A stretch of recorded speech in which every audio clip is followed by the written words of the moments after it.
Just a lot to be imagined, and so I think we need more explicit language for the animal control officers to actually enforce. A group of Spartanburg residents is looking to change the city's dog ordinance. We're glad you're with us tonight. You know, several of them spoke out this evening at the city council meeting. They're hoping that the council will get behind their cause. 7 News reporter Nicole Ford joining us now with the outcome of tonight's plea for help. Nicole.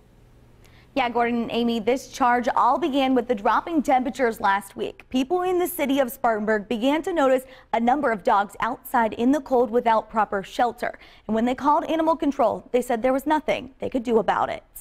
Weak, ambiguous, and fails to protect these animals. One by one, concerned Spartanburg city residents stepped to the podium to plead with city council to change their current animal ordinance. If it were up to me, I would say that you cannot leave a dog out in temperatures below 30 degrees or above 90 degrees alone, tethered or caged. While most folks say it seems like common sense, this does happen.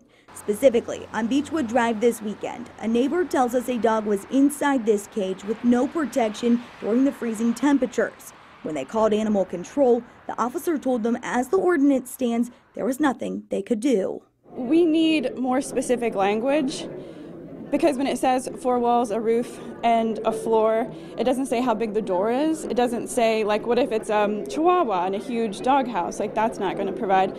It doesn't require any kind of insulation. So a petition was started to ask City Council to better define the law.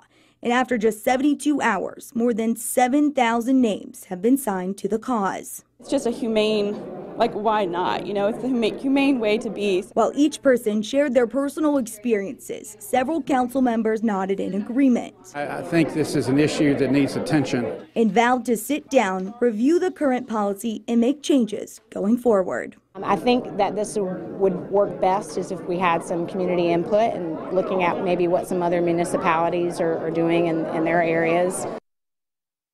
Nicole, it raises a question about enforcement. Are deputies going to drive around looking for cold animals in bad weather?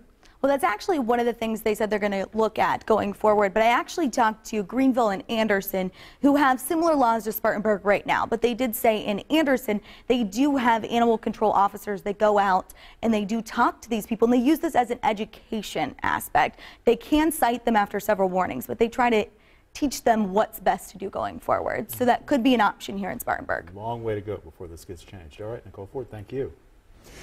When the